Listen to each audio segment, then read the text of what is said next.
ಮಾಗಡಿ ಶಾಸಕರಂತ ಬಾಲಕೃಷ್ಣರವರೇ, ನಮ್ಮ GBA commissioner Maheshwara ಅವರೇ, ಕೆಂಪೇಗೌಡ ಪ್ರಾಧಿಕಾರದ ಎಲ್ಲ ಅಧಿಕಾರಿಗಳೇ, ಸ್ನೇಹಿತರೆ, ನಾಡಪ್ರಭು ಕೆಂಪೇಗೌಡರ ಪಾರಂಪರಿಕ ಇದ್ದಂಥ ತಾಣಗಳ ಅಭಿವೃದ್ಧಿ ಬಗ್ಗೆ ಇವತ್ತು ಚರ್ಚೆಯನ್ನ ಮಾಡಿದ್ದೇವೆ. ಮಾಗಡಿ ಕೋಟೆ ಯಾವ ರೀತಿ ಇತ್ತು ಅದನ್ನ ಪುನರ್ಜೀವನ ಮಾಡಬೇಕು, ನಿರ್ಮಾಣ ಮಾಡಬೇಕು ಅಂತೇಳಿ ಈಗಾಗಲೇ ಅರ್ಧ ಕೆಲಸ ಆಗಿದೆ. ಮಿಕ್ಕಿದ್ದು ಕೆಲಸ ಮುಗಿಸ್ಲಿಕ್ಕೆ ಕೆಲವು ಇಂಟರ್ನಲ್ ಕೋಆರ್ಡಿನೇಷನ್ ಅದಕ್ಕೊಂದು ಸಮಿತಿಯನ್ನು ಮಾಡಿ ಅದನ್ನ ಜಲ್ದಿ ಕೆಲಸವನ್ನ ಹಣ ಕೂಡ ಅದಕ್ಕೆ ಸಂಬಂಧಪಟ್ಟಂತ ಹಣ ಕೂಡ ಈಗಾಗಲೇ 103 ಕೋಟಿ ರೂಪಾಯಿ ಅದಕ್ಕೆ ಇಟ್ಟಿದ್ದೇವೆ. ಅದು ಮತ್ತು ಕೆಂಪೇಗೌಡರ ಸಮಾಧಿ ಜಾಗದಲ್ಲಿ ಅಕ್ವಿಷನ್ ಮಾಡಲಿಕ್ಕೆ 20 ಎಕರೆ 10 ಎಕರೆ ಈಗಾಗಲೇ ಅಕ್ವಿಷನ್ ಮಾಡಲಿಕ್ಕೆ ಈಗಾಗಲೇ ಅಕ್ಕಪಕ್ಕದಲ್ಲಿ ಮುಂದಕ್ಕೆ ಆ ಜಾಗ ಉಳಿಸ್ಕೊಳ್ಳಿಕ್ಕೆ ತೀರ್ಮಾನವನ್ನ ಮಾಡಿದ್ದೇವೆ. ಇವೆರಡಕ್ಕೂ ಕೂಡ ಹಣ ಕೂಡ ಇಟ್ಟಿದ್ದೇವೆ. ಇದಲ್ಲದೆ ಈಗಾಗಲೇ ನಾವು ಕೆಂಪೇಗೌಡರ ದಿನಾಚರಣೆ ದಿನ ಕೆಂಪೇಗೌಡದ ಭವನ ನಿರ್ಮಾಣ ಮಾಡಲಿಕ್ಕೆ ಈಗಾಗಲೇ ಭೂಮಿ ಪೂಜೆಯನ್ನು ಕೂಡ ಮಾಡಿದ್ದು. ಅದಕ್ಕೆ ನಮ್ಮ ಆರ್ಕಿಟೆಕ್ಟ್ಸ್ಗೆ ಯಾರು ನಾಗರಿಕರು ಚೀಫ್ ಆರ್ಕಿಟೆಕ್ಟ್ಸ್ ಇರ್ಬೋದು, ಬೆಂಗಳೂರಲ್ಲಿರುವಂಥ ಆರ್ಕಿಟೆಕ್ಟ್ಸು ಅವರ ವಿನ್ಯಾಸವನ್ನು ಕೊಡಲಿಕ್ಕೆ 5 ಎಕರೆ ಇದೆ. 5 ಎಕರೆಗೆ ಒಂದೊಳ್ಳೆ ವಿನ್ಯಾಸವನ್ನು ಕೊಡಲಿಕ್ಕೆ ಅವರು ಕೂಡ ನಾವು ರಿಕ್ವೆಸ್ಟ್ ಮಾಡಿದ್ದೇವೆ. ನಮ್ಮ ಬೆಂಗಳೂರಿನ ಆರ್ಕಿಟೆಕ್ಟ್ಗೆ ನಮ್ಮ ಟೌನ್ ಪ್ಲಾನಿಂಗ್ ಅಲ್ಲಿ ಏನಿದೆ, ಟೌನ್ ಪ್ಲಾನಿಂಗ್ ಬೋರ್ಡ್ ಡಿಪಾರ್ಟ್ಮೆಂಟ್, ಅದು ಕೂಡ ಕೆಂಪೇಗೌಡ ಪ್ಲಾನಿಂಗ್ ಅಥಾರಿಟಿಲಿ ಅವ್ರನ್ನೂ ಕೂಡ ಪರ್ಮನೆಂಟ್ ಮೆಂಬರ್ ಆಗಿ ಅಳವಡಿಸ್ಕೊಳ್ಳಿಕ್ಕೆ ಸೂಚನೆಯನ್ನು ಕೊಟ್ಟಿದ್ದೇನೆ. ಇದಲ್ಲದೆ ಎಲ್ಲ ಆರ್ಕಿಟೆಕ್ಟ್ಸ್ ಎಕ್ಸ್ಪ್ರೆಷನ್ ಆಫ್ ಇಂಟ್ರೆಸ್ಟ್ ಅಲ್ಲಿ ಯಾರು ಬೇಕಾದ್ರೂ ತನ್ನ ಅಭಿಪ್ರಾಯವನ್ನ ವ್ಯಕ್ತಪಡಿಸಿ ಒಂದು ಒಳ್ಳೆಯ ಸುಂದರವಾದಂಥ ಒಂದು ಕಟ್ಟಡವನ್ನ ಕಟ್ಟಲಿಕ್ಕೆ ಮಾರ್ಗದರ್ಶನವನ್ನ ಕೊಟ್ಟಿದ್ದೇನೆ. ಜೊತೆಗೆ ನನ್ನ ಅನುಭವದಲ್ಲಿ ಬೆಂಗಳೂರು ನಗರಕ್ಕೆ ಒಂದು ಹೊಸ ಟೌನ್ ಪ್ಲಾನಿಂಗ್ ಶಾಲೆನೋ ಕಾಲೇಜು ಪ್ರಾರಂಭ ಮಾಡಬೇಕು ಕೆಂಪೇಗೌಡರ ಹೆಸರಿನಲ್ಲಿ ಅಂತೇಳಿ ತೀರ್ಮಾನ ಮಾಡಿದ್ದೇವೆ. ಈಗಾಗಲೇ ಟೌನ್ ಪ್ಲಾನಿಂಗ್ ಇಲಾಖೆಯಲ್ಲಿ ಹಣ ಕೂಡ ಇದೆ. ನಾವು ಈ ಕಟ್ಟಡಕ್ಕೆ 100 ಕೋಟಿ ರೂಪಾಯಿ ಮೀಸಲಾಗಿಟ್ಟಿದ್ದು. ಅದು ಇದೆಲ್ಲ ಸೇರಿ ಆ ಬಿಲ್ಡಿಂಗ್ ಅಲ್ಲಿ ಒಂದು ಹಾಲು, ಒಂದು 300 ಜನ ವಿದ್ಯಾರ್ಥಿಗಳು, 3 ವರ್ಷದ ಒಂದು ಕೋರ್ಸ್ ಏನೋ VTUಗೆ ನಾವು ರಿಕ್ವೆಸ್ಟ್ ಮಾಡ್ತೀವಿ. ಅವ್ರು ಏನು ಒಂದು ಸಿಲೆಬಸ್ ತಯಾರು ಮಾಡಿ ಅವ್ರು ಕೊಡ್ತಾರೆ. ಅದು ಬರೀ ಒಂದು ಟೌನ್ ಪ್ಲಾನರ್ಸ್ನ ತಯಾರು ಮಾಡಿ. ಯಾಕೆಂದ್ರೆ ನಾನು ಈಗಾಗಲೇ BDಯಲ್ಲಿ, ಕಾರ್ಪೊರೇಷನ್ ಅಲ್ಲಿ, ಬೇರೆ ಬೇರೆ ಕಡೆ ಪ್ರೈವೇಟ್ ಅಲ್ಲೆಲ್ಲ ಅಫಿಷಿಯಲ್ ಟೌನ್ ಪ್ಲಾನರ್ಸ್ ವಿದ್ಯಾಭ್ಯಾಸ ಮಾಡಿದಂಥ ಅವ್ರಿಗೆ ಉದ್ಯೋಗ ಕೊಡಬೇಕು. ಇಲ್ಲಿ ಬೇರೆ ಕೆಲಸ ಮಾಡಿದವರೆಲ್ಲ ಟೌನ್ ಪ್ಲಾನರ್ ಆಗಬೇಕು ಅಂತೇಳಿ ನಮ್ಮಲ್ಲಿ ಒಂದು ಒತ್ತಡ ಇದೆ. ಅದನ್ನ ಕಡಿವಾಣ ಹಾಕಬೇಕು. ಬರೀ ಟೌನ್ ಪ್ಲಾನರ್ಸೇ, ಯಾಕೆಂದ್ರೆ ಬೆಂಗಳೂರಿಗೆ ಮಾಸ್ಟರ್ ಟೌನ್ ಪ್ಲಾನಿಂಗು ಬಹಳ ಅವಶ್ಯಕತೆ ಇದೆ. ಬೆಂಗಳೂರು ಬೆಳೀತಾ ಇದೆ. ಇದು ಸರ್ಕಾರದ ಮಟ್ಟದಲ್ಲೂ ಕೂಡ ಉತ್ತಮವಾಗಿ ಉದ್ಯೋಗಗಳನ್ನ ಆಪರ್ಚುನಿಟಿನ ಕೊಡಿಸ್ಬೇಕು ಅನ್ನೋದು ಕೂಡ ನಮಗೆ ವಿಚಾರ ಇದೆ.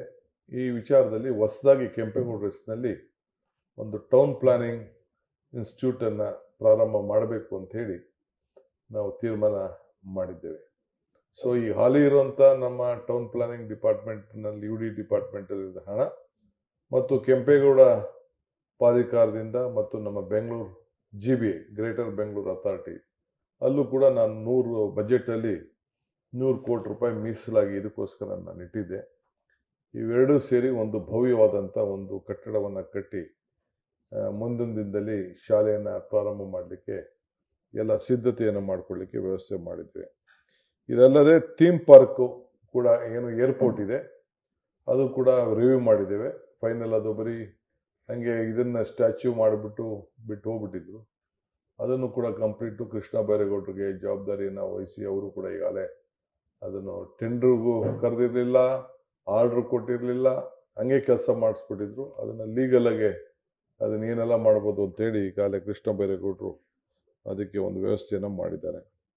ಆಮೇಲೆ ಈಗಾಗಲೇ ನಾಡಪ್ರಭು ಕೆಂಪೇಗೌಡರ ವೀರ್ ಸಮಾಧಿ ಏನಿದೆ ಅಲ್ಲಿ ಅಕ್ವಿಷನ್ ವಿಚಾರ ನಾವು ತಿಳಿಸಿದ್ದೇನೆ. ಈಗಾಗಲೇ ನಾನು ಸ್ಪಾಟ್ಗೆ ಹೋಗಿದ್ದೆ, ನಾನು ಕೃಷ್ಣ ಬೈರೇಗೌಡರು, ನಮ್ಮ ಬಾಲಕೃಷ್ಣ ಅವರು ನಾವೆಲ್ಲ ಹೋಗಿ ನೋಡ್ಕೊಂಡು ನಾವು ಬಂದಿದ್ದೇವೆ. ಅಲ್ಲಿ ಏನೇನು ಅಡಿಷ್ನಲ್ ಜಾಗ ಬೇಕು ಅಂತೇಳಿ ಎಲ್ಲರೂ ಒಬ್ಬರು ಬಿಟ್ಟು ಎಲ್ಲರೂ ಆಲ್ಮೋಸ್ಟ್ 90% ಎಲ್ಲರೂ ಒಪ್ಕೊಂಡಿದ್ದಾರೆ. ಬೇರೆ ಕಡೆ ಶಿಫ್ಟ್ ಮಾಡ್ಕೊಳ್ತೀವಿ ಅಂತೇಳಿ. ನಮಗದು ವಿಧಿನೇ ಇಲ್ಲ. ಆ ಜಾಗ ಎಲ್ಲ ಕನಿಷ್ಠ ಒಂದು 10 ಎಕರೆ ಆದರೂ ಕೂಡ ಮೀಸಲಾಗಿಡೋಕ್ಕೆ ಎಲ್ಲ ವ್ಯವಸ್ಥೆನ ನಾವು ಮಾಡ್ತಾ ಇದ್ದೀವಿ. ಇದಲ್ಲದೆ ಈಗಾಗಲೇ ನಮ್ಮ ಗುಂಡಿ ಮುಚ್ಚಿ ಹೊಸದಾಗಿ ಸರ್ವೇಸ್ ಆಗುವಂಥ ಕೆಲಸ ಭಾಳ ವೇಗವಾಗಿ ನಮ್ಮ ಎಲ್ಲ ಕಾರ್ಪೊರೇಷನ್ ಅಧಿಕಾರಿಗಳು, ನಮ್ಮ GB ಅಧಿಕಾರಿಗಳು ಎಲ್ಲರೂ ಕೂಡ ಮಾಡ್ತಾ ಇದ್ದಾರೆ. ಈಗ ದಸರಾ ಹಬ್ಬ ಇತ್ತು, ವಿಪರೀತ ಕಸ ಕೂಡ ಜಾಸ್ತಿ ಬಂದಿದೆ. ಅದು ಕೂಡ ಇನ್ನೊಂದು ಡ್ರೈವ್ನ ಈಗ ಪ್ಲ್ಯಾನ್ ಮಾಡ್ತಾ ಇದ್ದಾರೆ. ಮಾಡಕ್ಕೆ ಹೇಳಿದ್ದೀನಿ ನಾನು.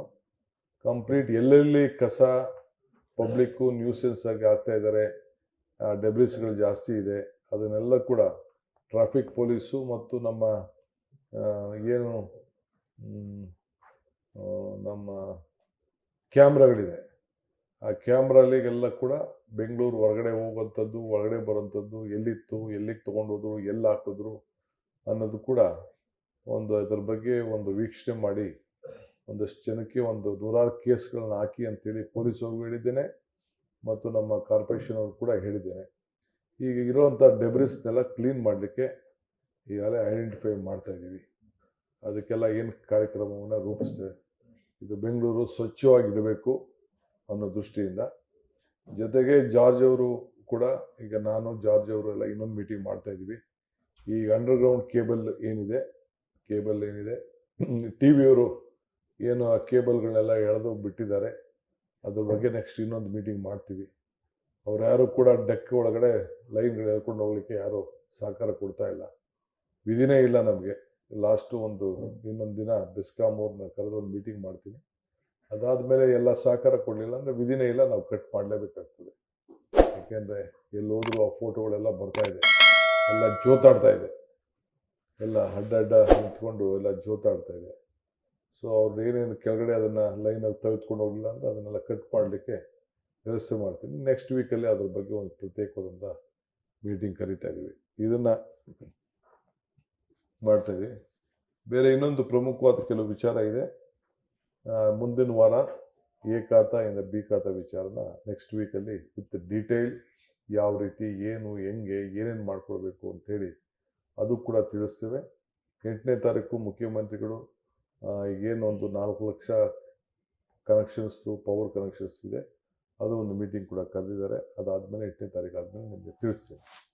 ಸರ್, ಹಿಂದೆ ತಾವು ಜಲಸಂಪನ್ಮೂಲ ಇಂಧನ ಸಚಿವರಾಗಿದ್ದಾಗ ಬೆಂಗಳೂರದು ಇದು ಕೇಬಲ್ದು ಅದನ್ನ ರಿಮೂವ್ ಮಾಡಲಿಕ್ಕೆ ಮತ್ತು ಅದನ್ನ ಡೆಕ್ಕಿಂಗ್ ಹಾಕ್ಲಿಕ್ಕೆ ತೀರ್ಮಾನ ತೆಗೆದುಕೊಂಡು ಸೂಚನೆ ಕೊಟ್ಟಿದ್ರು.